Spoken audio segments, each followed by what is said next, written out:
ሰላም ጤና ይስጥልኝ ውድ የጀንበር ሚዲያ ተከታዮች እንደተለመደው አዳዲስና ወቅታዊ መረጃ ይዘን መተናል። አብራችሁን ቆዩ። በቅድሚያ ርዕሰ ዜና።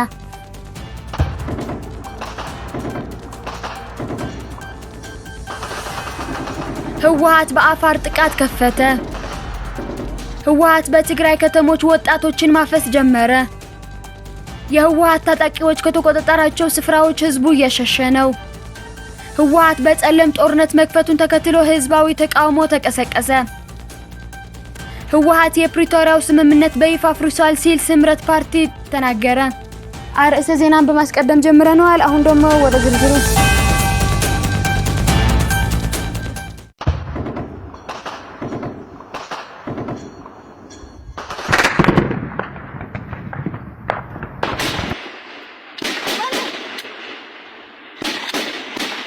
ህወሓት በራያ መኮኒ ወደ አፋር መጋሌ ቶንሳ ቀበሌ የከባድ መሳሪያ ድብደባ መጀመሩን የአንድ አፍታ ምንጮች ገለጹ። አንድ የአካባቢው ነዋሪ ከ8 ሰዓት 20 አንስቶ ወደ ቀበሌው የከባድ መሳሪያ ድብደባ እየተፈጸመ መሆኑን ለሚዲያችን ተናግረዋል። በሌላ በኩል በዛሬው ዕለት በምስራቅ ጠለምት ወረዳ ዳግብራይ ቀበሌ ውጊያ እንደነበር አረጋግጠናል። በአሁኑ ሰዓት የህወሓት ጦር ድላምባ ቀበሌ ልዩ ስም ስራር፣ ምጫራ ቀበሌ ልዩ ስም ሳላሳ ጉላና ሰልባጣ ጨርቆስ ክርስቲያን ዳግብራይ ቀበሌ ልዩ ስም ዋዘቦ መሰላሰል ሚካኤል ተቆጣጥሮ እንደሚገኝ የአንድ አፍታ ሚዲያ ምንጮች አስረድተዋል። በተጨማሪም በትናንትናው ዕለት ዋልድባ በኩል ከእንሲያና ቡያ ወንዝ አካባቢ ጻዕዳ ቀርኒና ምዝክር የተባሉ ቀበሌዎች ለመቆጣጠር መንቀሳቀሳቸውን ታውቋል።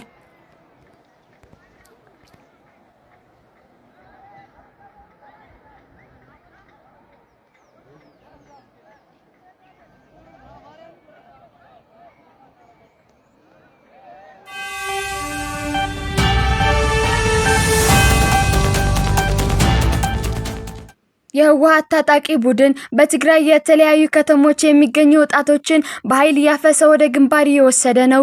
በአዲግራት አድዋና በሌሎችም የክልሉ ከተሞች የተጀመረው ይህ የወጣቶች አፈሳ በዋናነት በትጥቅ ትግል ስም ወጣቱን ወደ ወልቃይት አቅጣጫ ለመውሰድ የታለመ መሆኑን ታውቋል። ቡድኑ በጠለምት በኩል በከፈተው ጦርነት ከፍተኛ የሰው ኃይልና የቁሳቁስ ኪሳራ እንደደረሰበት መረጃዎቹን ይጠቁማሉ። በአካባቢው ከሚገኙ የሚሊሻ ኃይሎች ጋር በነበረው ፊልሚያ በርካታ ታጣቂዎች ሙትና ቁስለኛ ከመሆናቸውም በላይ ወሳኝ የተባሉ የጦር መሳሪያዎችን መማረካቸው ተነግሯል። ይህንን የተመናመነ የሰው ኃይል ለማካካስም ነው በአሁኑ ሰዓት በከተሞች የሚገኙ ወጣቶችን የማፈስ ስራ ላይ የተሰማራው ተብለዋል። ከስፍራው የደረሱን መረጃዎች እንደሚያመለክቱት የታፈሱ ወጣቶች በመኪና ተጭነው ወደ ወልቃይት አቅጣጫ እየተወሰዱ ይገኛሉ። ይሁን እንጂ የትግራይ ወጣት ዳግም ለማያባራ ጦርነትና ለቡድኑ ፍላጎት ሲል ህይወቱን አሳልፎ መስጠት የለበትም የሚል ድምጾችም እየተሰሙ ነው።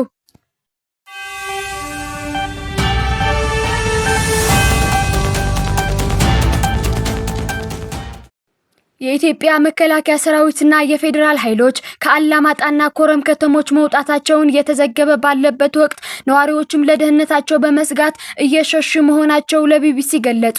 ግጭት ይቀሰቀሳል በሚልና ታጣቂዎች የሚወስዱት እርምጃ ስጋት ፈጥሮብናል ያሉ ነዋሪዎቹ ወደ አጓራባች አካባቢዎች በመጓዝ ላይ መሆናቸውም ነዋሪዎች ተናግረዋል። የአላማጣ ነዋሪ እንዲሁም የቀድሞ የአካባቢ ባለስልጣንና በትግራይ ጊዜያዊ አስተዳደር ስር የአላማጣ ከተማ ከንቲባ የነበሩት አቶ ዝናቡ ደስታ በከተማው ውጥረት መኖርና ነዋሪዎች እየሸሹ እንደሚገኙም ገልጸዋል። ስማቸው እንዳይጠቀስ የጠየቁ ቢቢሲ ያነጋገራቸው ግለሰብ ከአላማጣ ሸሽተው ወደ ቆቦ መሄዳቸውን ተናግረዋል። አሁን ሐሙስ ቆቦነን አልጋ የሚባል የለም፣ በጣም ውድ የሆነ አልጋዎች ብቻ ናቸው የቀሩት ያሉት ነዋሪዎቹ ቤተሰብ ያለው ቤተሰብ ጋር ወይም አልጋ ለሁለትም ለሶስትም ይዘው ነው ያለው ብለዋል። አብዛኛው ወጣት የወጣ ያለው ታፍነው ወደ ጦር ሜዳ እንዳይሰለፉ ለማምጣት ነው፣ ሁሉም መሸሽ ነው የሚፈልገው ሲሉም አክለዋል። ኮማንድ ፖስት ማለትም የመከላከያ ታጣቂዎችና የፌደራል ታጣቂዎች ራሳቸው ብቻ መታደግ ጀመሩ። እነሱ ካምፓቸውን ለቀው ሲወጡ ህዝቡ በእግሩ መውጣት ጀመረ ብለዋል ነዋሪው። ሐሙስ ጠዋት በአንድ መኪና የወጡ ሰዎች እንደነበሩ ጠቅሰው አሁን መኪናም ታግዷል፣ አያስወጡም፣ ንብረትም ይዞ መውጣት አይቻልም ብለዋል።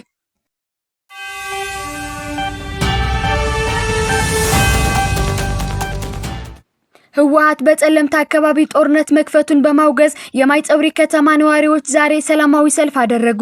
ህወሓት ወደ ጸለምት ምድር በመግባት በተለያዩ አቅጣጫዎች ወታደራዊ ትንኮሳና ጦርነት ከቀሰቀሰ 3 ቀናት እንዳለፉት የምዕራብ ጸለምት ወረዳ ዋና አስተዳዳሪ ለሐምራቢ አረጋግጠዋል። የህወሓት ኃይሎች የማንነት ራስ በራስ የማስተዳደር ጥያቄ ከሚነሳባቸው አንዱ በሆነው ጸለምት አካባቢ ጥቃት ሰንዝረዋል በማለት ድምጻቸውን ያሰሙ የአካባቢዎች ነዋሪዎች ድርጊቱን ጸባጫሪ ነትና ከጦርነት አዝረው ያለመላቀቅ አባዜ ሲሉም ኮንነውታል። የጸለምት ነዋሪዎች ዛሬ በማይጸብሪ ከተማ ባደረጉት ሰላማዊ ሰልፍ የህወሓት ኃይሎች የፕሪቶሪያው የሰላም ስምምነት በይፋ ጥሰዋል፣ ታጣቂ ኃይሉ ለዳግም ደም አፋሳሽ ጦርነት ምክንያት እየሆነ ነው ብለዋል።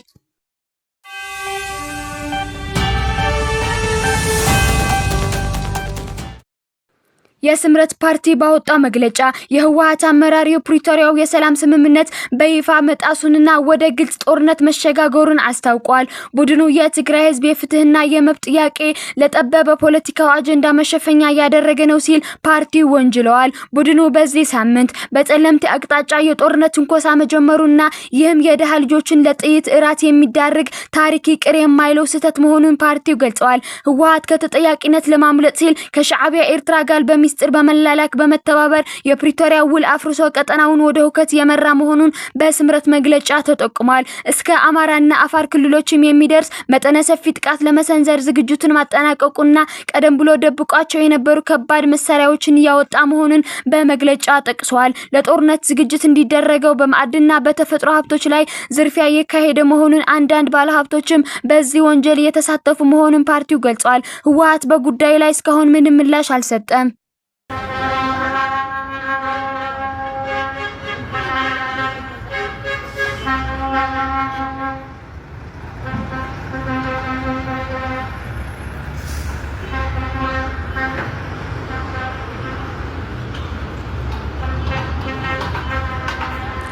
ለዛሬ የያዝነው ዜና ይህን ይመስል ነበር። ለቀጣይ አዲስ መረጃ ለማግኘት ላይክ፣ ሰብስክራይብ እና ሼር ማድረግ አይርሱ።